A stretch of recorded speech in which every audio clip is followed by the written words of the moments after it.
Unspoken signals.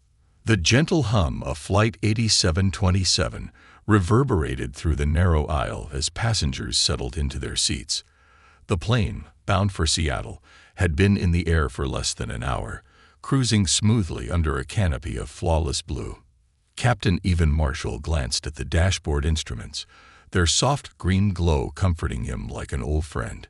22 years in the cockpit had made these moments familiar, yet he never allowed routine to dull his instincts.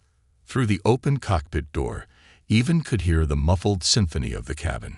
Clinking seatbelt buckles, rustling snack bags, the low murmur of conversations blending into the rhythmic pulse of the engines.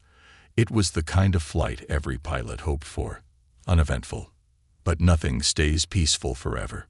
The voice came first, faint but distinct, cutting through the ambient hum like a knife through silk. A whisper, soft and tremulous, drifting from somewhere just past the forward galley. Evan's brow furrowed. Most sounds on a plane belonged, cries, laughter, even nervous chatter, but there was something different about this one. It carried a note of urgency, the kind of urgency born from secrets too heavy for small shoulders. Device. The word stood alone, barely a breath, but it was enough to stir the hair on the back of Evan's neck. He adjusted his headset and leaned slightly toward the doorway, hoping he'd misheard. He hadn't. A second voice, softer, younger, responded, but Evan couldn't catch the words. Just the tremor in the tone. Children's voices. He caught a glimpse of them as lead flight attendant, Joel Matthews, passed through the galley. Two boys, no older than 10 or 11, huddled close in row 17. Their knees pressed together, hands folded over a worn backpack. Neither moved, except for the occasional darting glance at the aisle. Evan wasn't the type to jump to conclusions. He'd flown too many missions during his military days to panic at the first sign of strange behavior. But something about these boys, their whispering, the backpack, the way they leaned into each other like soldiers in a foxhole, was enough to plant a seed of unease. "Joelle," Evan called softly as she stepped into the cockpit for her routine check-in. Her ponytail swung as she turned, her usual easy smile in place. "Those two kids in row 17. What's their story?" She leaned against the doorframe, arms folded, expression dimming slightly. "They're flying unaccompanied. Brothers. Grandmother put them on the plane in Denver, headed to their aunt's place in Seattle." Evan's gut tightened. "Did you notice anything off when they boarded?" Joel's smile faltered. "Now that you mention it. The older one, Josh, he's been on edge since takeoff. Kept glancing at his backpack like it was going to disappear. The younger one, Ethan, he's nervous, but it's a different kind of nervous. Like he's scared of something, not just flying." Evan's fingers hovered over the comm panel, his training pressing against the thin barrier of common sense. You don't lock down a plane over whispers, but whispers in the air, at altitude, meant something entirely different than whispers on the ground. He turned to his co-pilot, Claire Hastings, a 20-year veteran with ice water in her veins. "What's your read?" Claire glanced through the narrow sliver of window between the cockpit and cabin. Her sharp, sea-gray eyes landed on the boys. "Could be nothing," she said slowly. "Could be something." It was the ambiguity that killed him. In the air, there was no margin for ambiguity. Either you were safe, or you weren't. "I want to know what's in that backpack," Evan said finally, quietly. "No spooking the passengers." Joelle nodded and disappeared down the aisle, her smile back in place, her voice a soothing balm as she passed nervous flyers and sleeping children. Evan listened with half an ear to her gentle inquiries. "Where are you headed, boys? Do you need anything? Everything okay?" The older boy's answers were polite, rehearsed, but the younger one kept stealing glances at the backpack, his small fingers clutching the fabric like a lifeline. Evan was reaching for the intercom to request a quiet background check on the boys when Claire's hand shot out, gripping his wrist. "Captain." Her voice was low, but the weight behind it was enough to freeze him. She pointed through the sliver of window. Underneath the seat in front of the boys, half shoved into the metal frame, was a black nylon bag. Unclaimed. No visible tags. No reason to be there. Evan's pulse quickened. "Joel," he spoke into his headset, his voice a shade sharper than intended. "See that bag under 17B. Quietly find out whose it is. Don't alarm anyone." Joel moved with the fluid grace of a woman who'd faced mid-air births, medical emergencies, and engine failures without flinching. She knelt beside the row, her hand brushing the bag casually. "Excuse me," she said, her voice calm and bright. "Is this yours?" The older boy shook his head so quickly it was almost a reflex. The younger one froze, his eyes locked on the bag like it might start ticking. It was enough. Evan switched his headset to the secured internal frequency. "Lock down the galley doors. Keep the cabin crew in position. No unnecessary movement until we clear this." Claire's fingers danced over the controls, silently rerouting their flight path options in case they needed an emergency diversion. Tension bled into the quiet space between them. Evan left the cockpit, his shoes quiet against the carpeted aisle.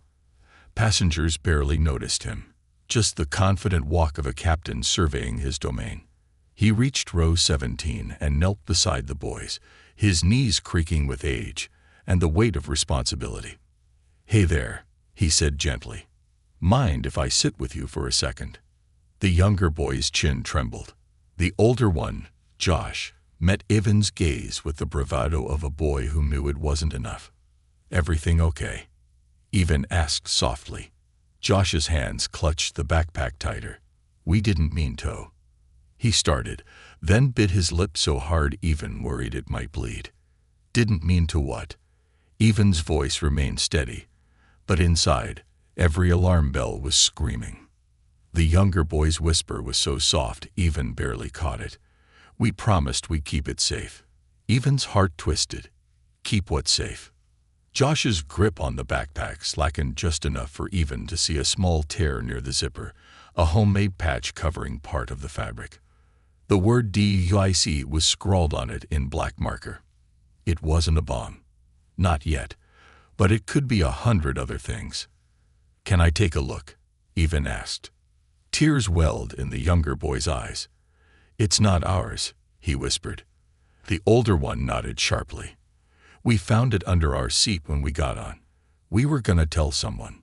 But we were scared," Ethan finished, tears slipping down his cheek. Evan exhaled slowly, the knot in his chest loosening just a fraction. But the danger wasn't over. The bag was unclaimed. That meant someone had put it there. And if it wasn't the boys, it was someone still on board. Evan rose slowly, every muscle taut. "Stay right here," he said softly. "You did the right thing telling me." He straightened, turning back toward the cockpit, his mind already racing through protocols. Locking down a plane mid-flight was the nuclear option, but leaving it unchecked could mean something far worse. As he stepped past the galley, his eyes flicked over the passengers. Someone was watching those boys. Someone who had expected that bag to stay hidden, and even intended to find out who. The unclaimed bag and the eyes that follow. Captain Evan Marshall's footsteps were soft, but purposeful as he returned to the cockpit. Each step felt heavier than the last, the weight of invisible eyes pressing against his back. The boy's confession replayed in his mind. We promised we'd keep it safe. But safe from whom? And why? Claire Hastings glanced up from the controls, her fingers resting lightly on the throttle. "What's the read?"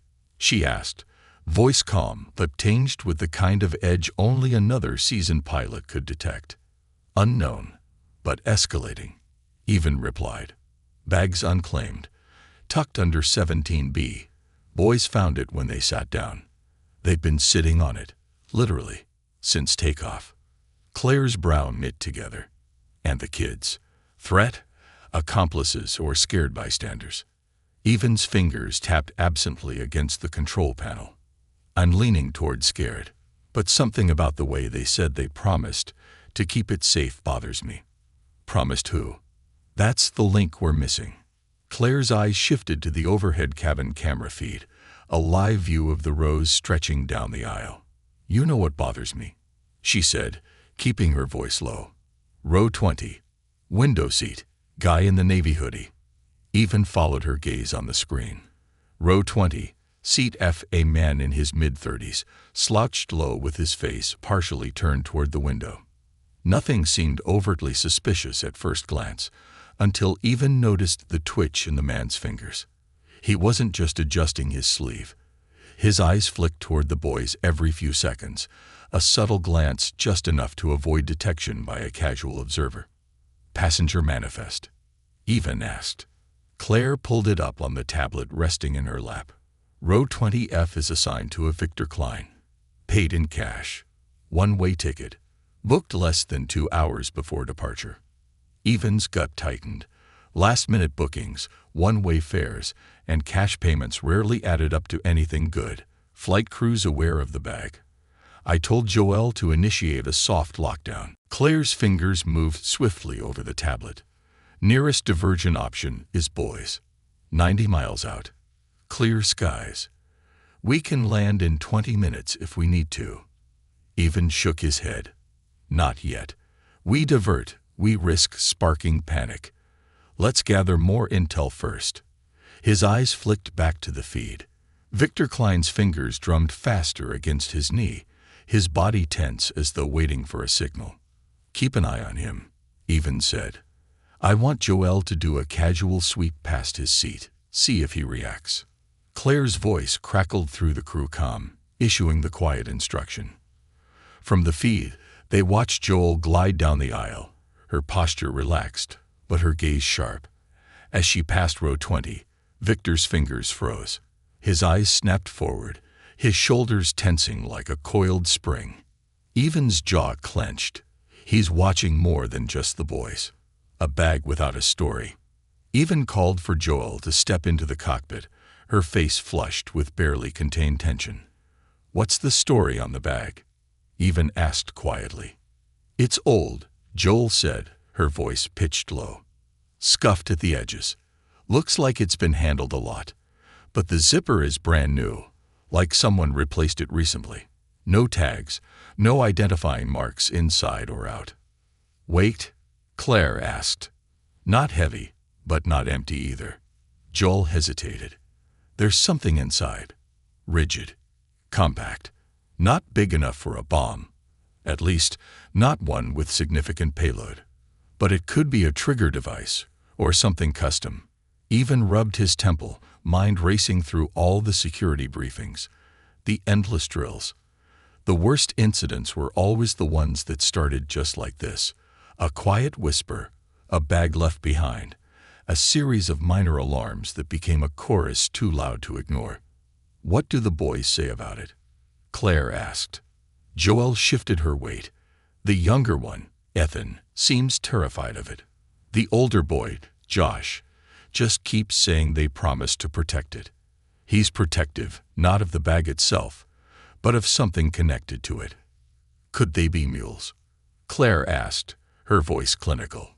"Kids carrying something for someone else, maybe under duress." "Possible," Even said. "But there's something off.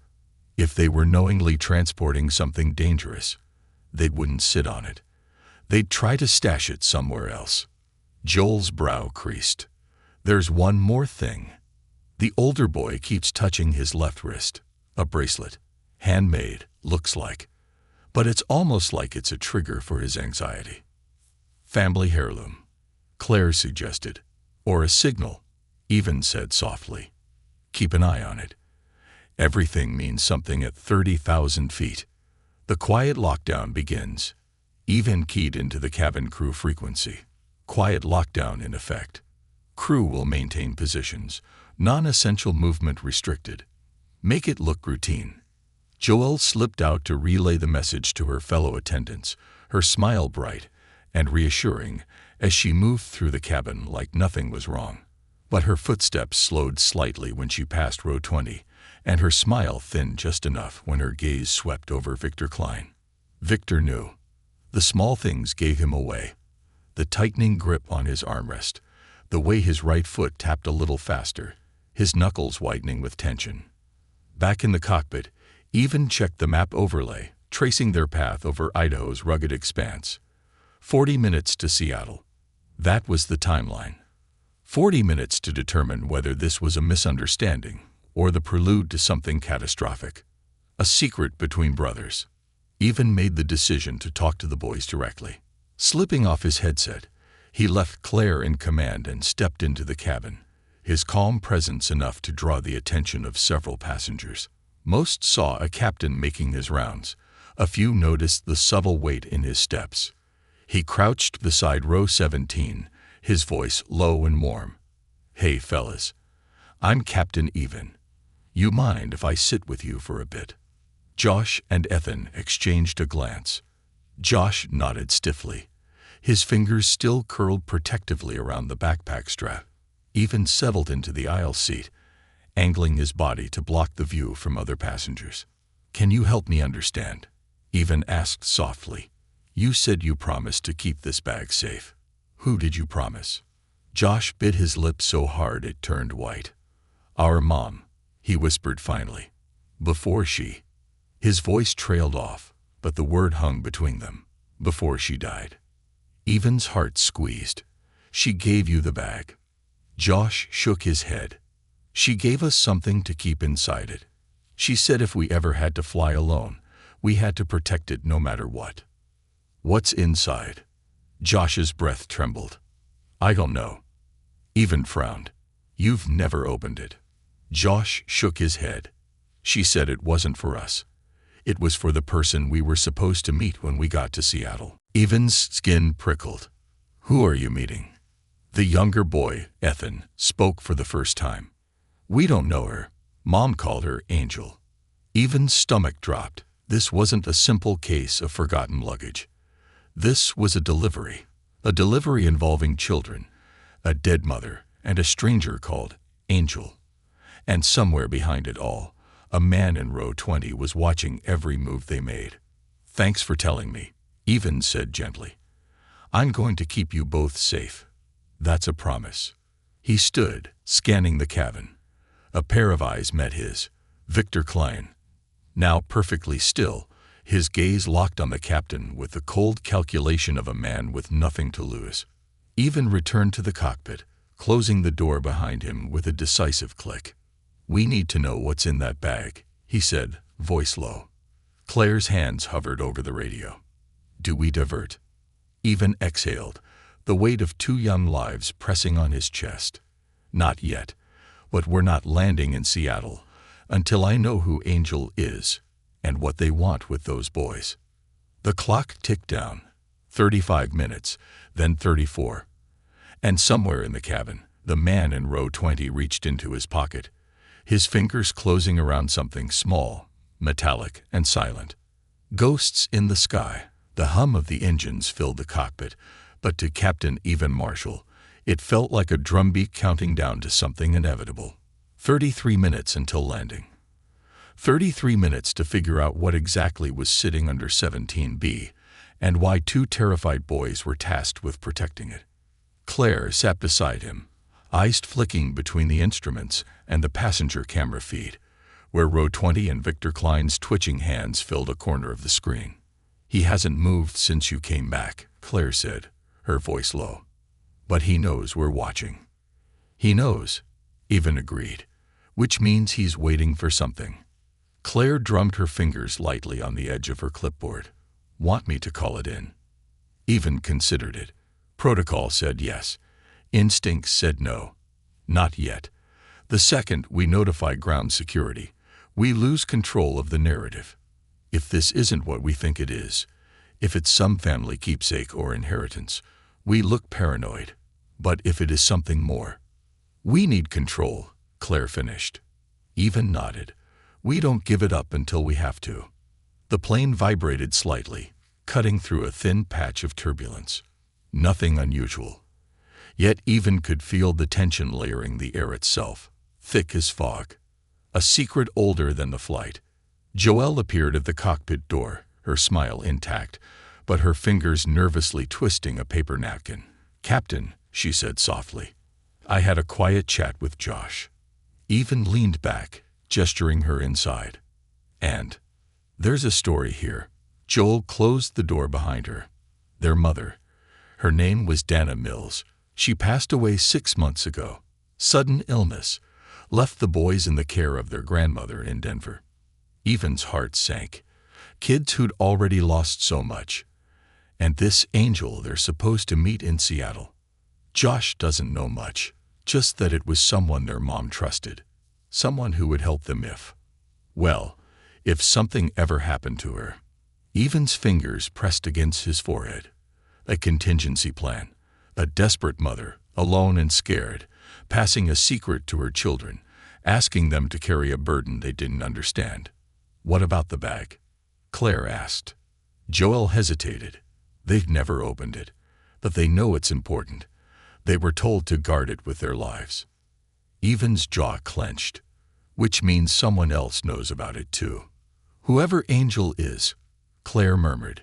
They're waiting in Seattle, but what if someone else decided they couldn't wait that long? Evan's mind immediately went to Victor Klein, a man whose eyes had been on the boys from the start. Someone who could very well be after whatever was in that bag. The unseen passenger. Evan rose from his seat, glancing at the flight manifest Claire had pulled up. Every passenger had a name, a seat, and a reason for being on this flight. Most were visiting family, heading to business meetings, or taking vacations. Standard, predictable reasons. But Victor Klein had no such backstory. Purchased ticket in cash.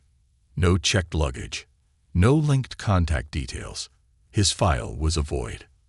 Have ground security ready at the gate, Evan said, but discreet. No announcements, no unnecessary alerts. Claire's fingers moved across the panel, sending the coded message. No sirens yet, just a quiet warning that Flight 8727 might arrive with more baggage than expected. Evan took a breath, then stepped into the cabin once more. A cabin of suspicions. There was a noticeable shift among the passengers. Some could sense the undercurrent of tension, even if they couldn't name it. Whispers floated from seat to seat. Eyes darted toward the two boys in 17A and B, their small figures hunched into themselves, arms around that battered backpack. Evan made his way toward them, careful to move with the easy confidence of a captain on his rounds, even though his pulse thudded hard against his ribs. "Hey, fellas," he said, crouching beside them again. "I know I asked you this before, but I need you to think really hard. Did anyone talk to you before the flight? Maybe someone you didn't know." Josh's grip on the backpack tightened, but he shook his head. No one. Ethan, though, hesitated. His lip quivered slightly. "There was a man at the airport," he whispered. Evan's stomach dropped. "What man?" The younger boy's voice was so soft Evan had to lean closer. "He said he knew our mom." Josh's head snapped around. "Ethan, you weren't supposed to tell." Evan held up a calming hand. "It's okay. You're not in trouble." "What did the man say?" Ethan sniffled, knuckling his eye. "He just said he knew our mom from a long time ago. And he said to make sure we held on to the bag, even if someone tried to take it." Evan's skin crawled. "What did he look like?" Ethan shrugged. "He had a jacket. Blue. And he kept looking around like he was nervous." Evan stood slowly. Row 20. The navy hoodie. Victor Klein. A conversation with the unknown. Evan didn't return to the cockpit. Not yet. Instead, he walked down the aisle until he stood at row 20. Victor Klein stared out the window, his face reflected faintly in the glass. "Mr. Klein," Evan said, keeping his voice low. Victor didn't turn. "Captain, mind if we have a word, privately?" Victor's hands gripped the armrests tightly, but after a long moment, he stood. His shoulders were stiff as he followed Evan toward the galley, where Joel stood discreetly, ready to step in if necessary. Evan closed the curtain, cutting off the galley from passenger view. "I need to ask you about two boys in row 17. Victor's jaw clenched. "I don't know them." "You sure about that?" Evan's voice remained calm. but the steel beneath it was unmistakable. Victor's gaze flicked toward the floor. I knew their mother. Evan's pulse hammered. Dana Mills. Victor nodded, his hands trembling slightly. I knew her a long time ago. Who's Angel? Evan asked, watching every twitch in Victor's expression. Victor swallowed hard. That's complicated. Uncomplicated, Evan said firmly. Right now. Victor's shoulders sagged. Angel was a code name, a safety net. Donna and I, we used to be involved in something. Before she had the boys. Before she got clean. Drugs? Evan asked. Victor shook his head. Not exactly. Dana used to help people disappear. Witness protection type stuff. But off the books. She worked for a private group that relocated people in danger. That's how I knew her. Evan's mind reeled. And the bag. Victor's eyes darkened. She must have left something behind. Something someone wants. Are you here to protect the boys or take the bag? Victor's hands shook harder. Protect them. His voice cracked. I owed Dana that much. Evan studied him. The man's fear wasn't the fear of someone caught. It was the fear of someone out of his depth, in waters too deep to swim. Why not just introduce yourself to the boys? Evan asked. Victor's face twisted. Would you trust a stranger who said he knew your mom? They were scared enough. Evan's internal compass shifted slightly. Victor wasn't the threat, but that meant someone else might be. Do you know who might be after them? Evan asked.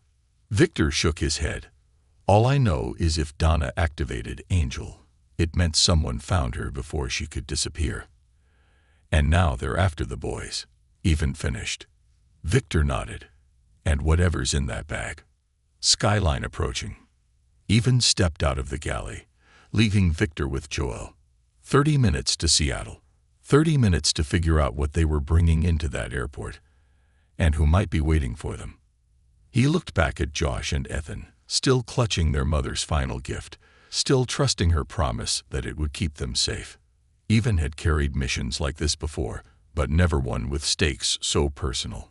Whatever was in that bag, it was more than a secret. It was a legacy. And legacies, especially the broken ones, had a way of shaping everything that came next. Shadows beneath the clouds. The sky outside the cockpit windows had turned into a soft veil of evening gold, clouds hanging low on the horizon like silent sentries. Below them, the landscape was slowly giving way to the outer edges of Seattle, the rolling countryside transitioning into clusters of buildings and roads shimmering in the afternoon sun. Flight 8727 was 30 minutes from touchdown, but for Captain Evan Marshall, the real descent had already begun. The pieces were falling into place, each one heavier than the last. 2 terrified boys flying alone. A mother's final instructions: protect the bag at all costs. A man in row 20 who wasn't just watching them. He was trying to protect them from the same unseen threat. And still, the bag remained unopened, its secrets untouched, its weight growing heavier by the second. The boy and the bracelet. Evan stood once more at row 17, kneeling beside Josh and Ethan.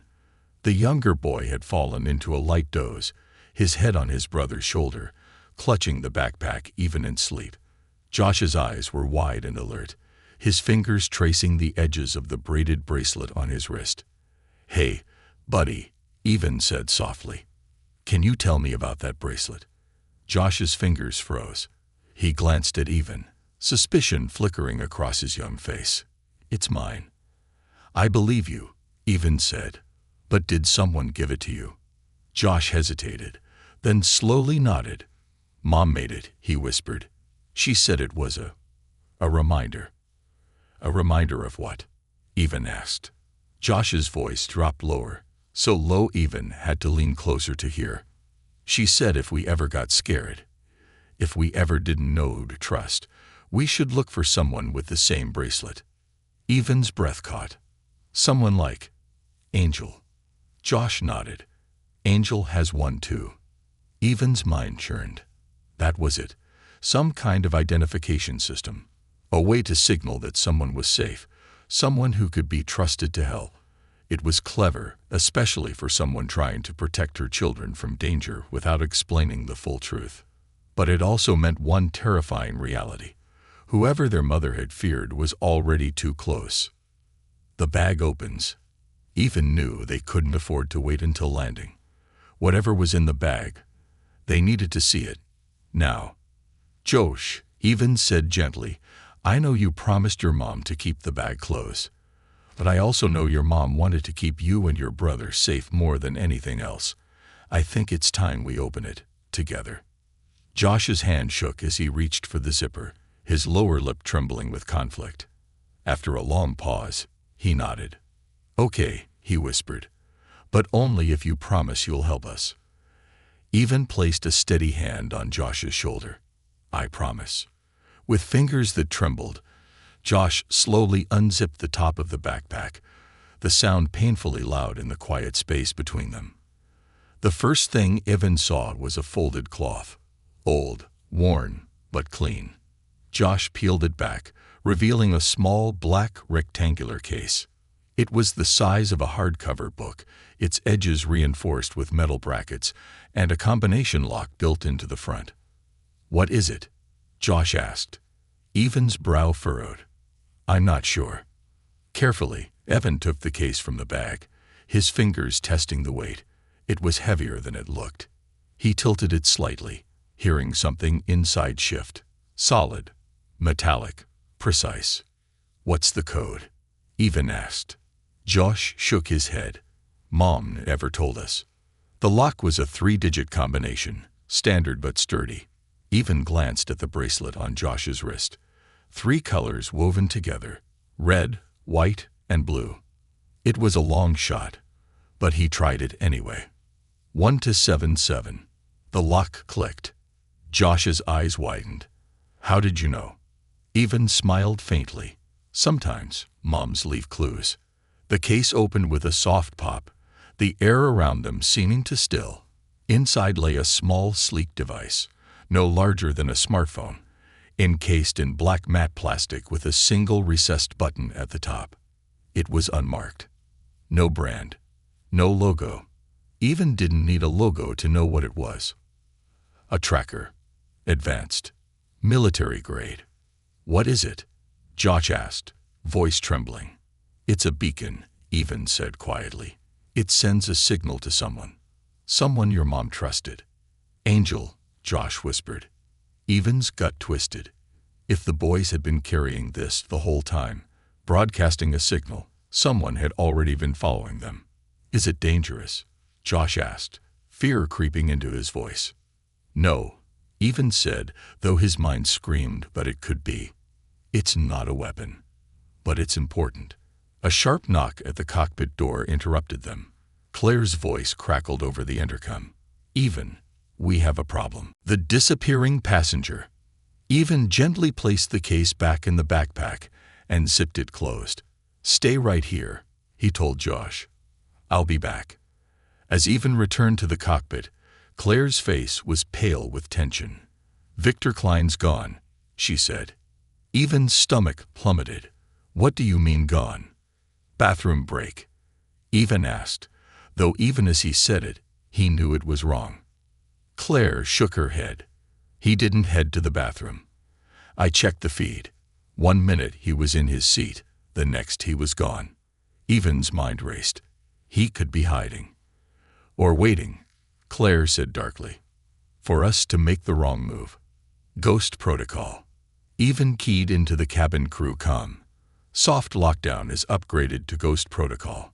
No passenger movement allowed unless escorted by crew. Secure all cabin doors. The soft chime of an overhead announcement followed, delivered by Joelle in her calm, reassuring voice. "Ladies and gentlemen, the captain has requested that all passengers remain in their seats for the remainder of the flight. Cabin service will be temporarily suspended. Thank you for your understanding." To the average passenger, it sounded like a standard turbulence precaution. To those who knew better, it was something else entirely. A visitor in the aft galley. Joel's voice crackled over Evan's headset. "Captain, I've got movement near the rear galley." Even pulled up the rear cabin camera feed. A shadow shifted just outside the view. A glimpse of navy fabric, Victor's hoodie. Evan's pulse pounded. Don't approach him. Just keep eyes on him. Copy. Evan turned to Claire. We can't let him reach the boys. Do you want me to confront him? Evan's mind calculated risks in rapid succession. No, not yet.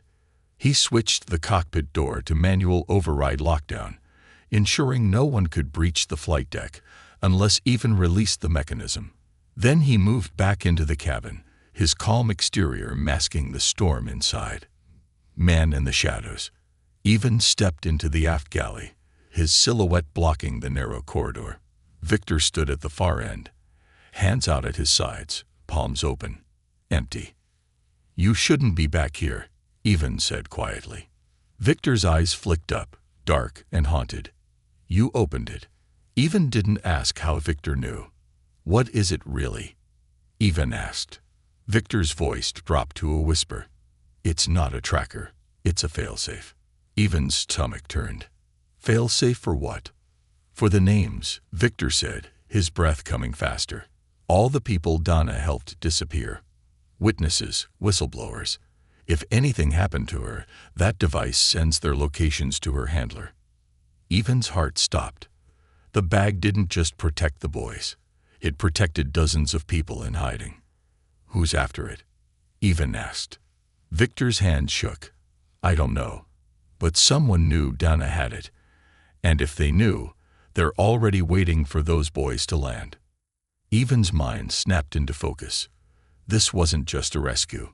This was a race. A race against whoever waited at the gate. Get back to your seat, Evan said. Stay there. Victor hesitated, then nodded.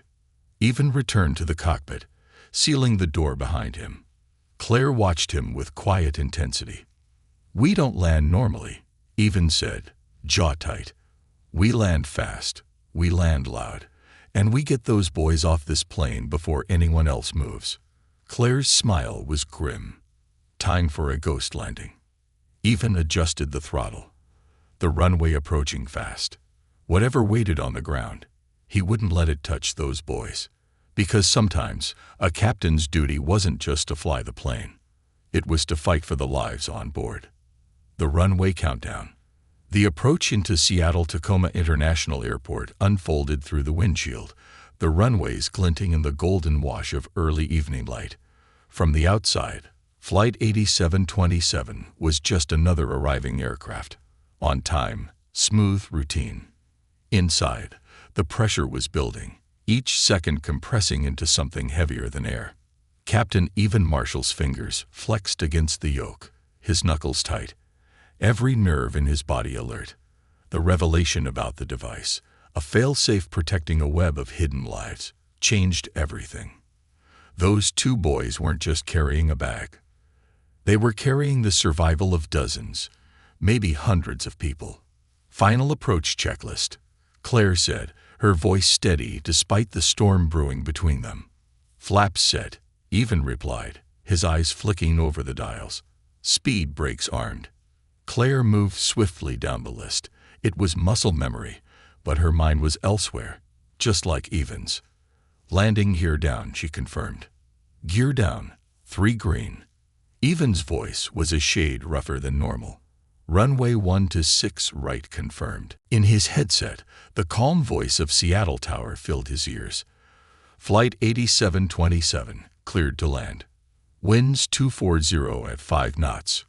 Cleared to land, Evan responded automatically, but his mind was on the aft galley, on Victor Klein, the man who once stood in the shadows, but now seemed like the only person telling the truth, and on whoever was waiting on the ground.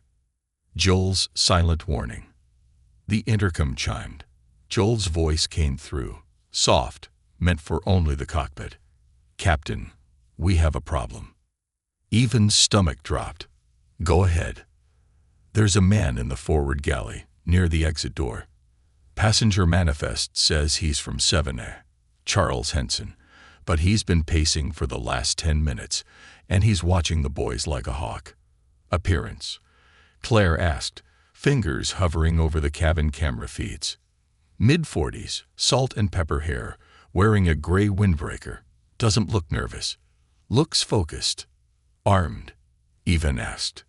Nothing visible, Joel replied, but there's something in his jacket pocket he keeps touching.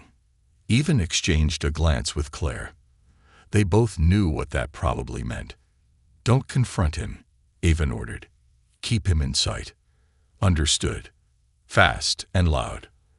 Let's bring her in hard, Even said. Claire's brow lifted. We don't usually make our passengers kiss the tray tables. We're not landing for comfort, Even said grimly. We're landing to buy time. The faster we're on the ground, the less time anyone has to move against those boys. Claire's smile was thin, but her hands were steady. Hard and fast it is.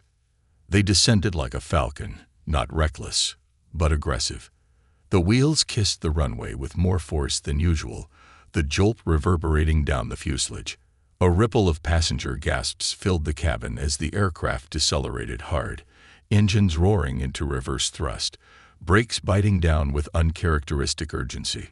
It wasn't standard procedure. It wasn't supposed to be. Even cut speed fast, pulling onto the nearest taxiway instead of the more distant one assigned. It was sloppy by commercial standards, deliberate by his own. Every second mattered. The threat within. In the cabin, Charles Henson in 7M moved. Not in panic. There was no surprise on his face. He'd expected the rough landing. It was the calculated reaction of someone with a plan. His fingers dipped into his jacket pocket. Joel saw it from the corner of her eye and felt her stomach twist. A switchblade. Small, discreet, but unmistakable. She didn't hesitate. Years of flight training kicked in. Her elbow snapped out, catching his wrist just as the blade emerged. Henson's eyes flared with shock as Joel's knee connected with his thigh, sending him stumbling into the galley wall. "Sit down," she hissed, her body blocking the aisle so passengers wouldn't see the weapon. Henson's lip curled. "You don't know what you're protecting," he spat under his breath. Joel didn't care. Neither do you. The commotion stirred nearby passengers, but Joel's calm, firm voice masked the violence of the moment. "Sir, please remain in your seat until the aircraft comes to a full stop." Henson's eyes flicked past her, to the boys in row 17. Joel stepped into his line of sight. "Eyes on me," she warned. He sat, but the danger hadn't passed. Not by a mile. Evacuation Plan Delta. In the cockpit, Claire replayed the internal feed, watching Joel's improvised takedown. "She deserves a raise," Claire muttered. "She deserves a medal," Even said. He keyed into ground control. "Seattle Tower, request immediate gate Delta priority. Medical standby requested at the gate." The coded language would alert airport security. No sirens, no panic, just personnel quietly waiting. "Gate Delta priority confirmed," came the response. "Medical team notified." Even toggled the cabin intercom. "This is your captain speaking. We've arrived a bit ahead of schedule, so we'll be pulling into a temporary gate before continuing to our final parking position. Please remain seated with your seatbelts fastened until further notice." The lie was smooth. No one would suspect this wasn't routine. But it gave them options. Options were everything. The boys' last promise. Even emerged from the cockpit as the plane came to rest. His presence, calm and confident, washed over the nervous passengers like a balm. He knelt beside Josh and Ethan one more time. "We're going to get you off first," Even said quietly. "Before anyone else." Josh clutched the backpack to his chest. "What happens if they find us?" Even placed a reassuring hand on his shoulder. "They won't." The boy's face crumpled, his defenses cracking. "We promised Mom." "You kept her promise," Even said softly. "Now it's my turn." Josh blinked hard, fighting back tears. "Will Angel really be there?" "We'll make sure of it," Even promised. The boys followed Joel to the forward galley, where the jet bridge was already being connected. Henson's knuckles turned white as he watched them, his jaw locked. Joel's sharp eyes never left him. The gauntlet. The jet bridge door opened, and waiting just outside was a team of plainclothes airport security, blended into the ground crew with deceptive ease. Among them stood a woman with a braided bracelet peeking out from her sleeve. Evan's breath caught. Angel. She was in her mid-40s, dark hair streaked with silver, sharp eyes constantly scanning. When she saw the boys, her face softened, but only for a moment.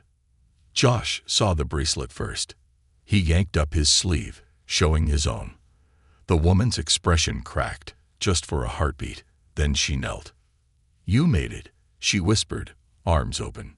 Josh launched into her arms, the backpack crushed between them. Ethan followed, clinging to her side. No words were needed. They knew. They were safe. For now. The intercept. Behind them, Charles Henson tried to rise, but Joel's hand pressed his shoulder down hard. Not so fast. Security moved in, seamlessly escorting Henson off the plane without drama or spectacle. Victor Klein, watching from row 20, exhaled shakily. He met Evan's gaze with a nod of gratitude. Victor wouldn't be detained. He'd been protecting them in his own clumsy, haunted way. Henson, though, that man was someone else's problem now. A father's reflection. As the boys disappeared into the crowd with Angel, Evan stood at the top of the jet bridge, watching. The entire plane disembarked around him, passengers none the wiser about the storm they'd flown through. Claire appeared beside him. "You good?" Evan's voice was soft. "I'm thinking about my son." Claire didn't ask why. She just stood beside him, shoulder to shoulder, in the fading light. Sometimes, Evan said, the scariest part isn't fighting bad guys or flying through storms. Claire gave him a sideways smile. "It's picking up the phone." Evan's fingers drifted to his pocket. His son's number was still there, waiting, like a runway in the dark. The boys were safe. The threat was gone. And now, Evan had his own promise to keep. Descent into forgiveness. The plane was empty. The last passenger had stepped onto the jet bridge nearly 10 minutes ago. The hum of the engines, the constant chatter of checklists, even the cabin crew's voices, all of it had faded into silence. Captain Evan Marshall stood alone near the cockpit door, the weight of the past few hours settling into his chest, like ballast in a storm-tossed ship. Joelle passed by, her usual smile softer than usual, touched with exhaustion. "You okay, Captain?" Evan nodded slowly. "Thanks to you." Her smile flickered wider. "It's part of the job." Evan watched her disappear into the jet bridge, the clatter of her heels fading into the terminal. The boys were safe, the threat neutralized. Angel was real, and she had arrived just in time. The story should have ended there. But it didn't. Not for Evan. He stood alone in the hollowed-out silence of the cabin, row after row of empty seats stretching before him like ghosts. Every seat had a story. Lovers reunited, families torn apart, strangers bound together by shared air and fleeting hours. And row 17 had held something more, a reminder of everything Evan had avoided for years. Family, fear, and the fragile thread that held both together. The call that never came. His fingers slipped into his pocket, pulling out his phone, the familiar weight cold against his palm. The contact was still there, even though it had been years since he last tapped it. Ben Marshall, his son, a name Evan had rehearsed in his mind more times than he could count. He'd made excuses, deployments, schedules, the job. But underneath all of it was fear, the kind that made his fingers hover over the call button and retreat every single time. It was easier to fly into storms than to face the silence between him and his son. The screen reflected his face, older, more tired than he remembered. And beneath it, the number waited. One tap, one moment, one chance. He didn't deserve forgiveness. He wasn't even sure he believed in it anymore. But he knew the boys in row 17 had kept their promise to their mother. And if they could be brave enough to face strangers and storms, then so could he. His thumb pressed call before his fear could talk him out of it. First contact. The phone rang once, twice. Evan's heart pounded in time with each tone, breath catching in his throat. Hello. The voice was older than Evan remembered, but still his son. Deeper, worn with life, but unmistakably Ben. Evan's throat closed up. For a moment, he couldn't speak. Hello, Ben said again, uncertain. Evan cleared his throat. Hey, kid, it's me. There was silence, long and cold, stretching across miles and years.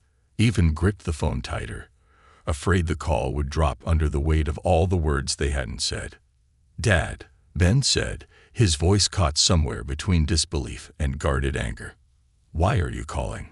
Evan took a deep breath, leaning his forehead against the cool metal frame of the cockpit door. Because I'm tired of running. Ben didn't answer right away.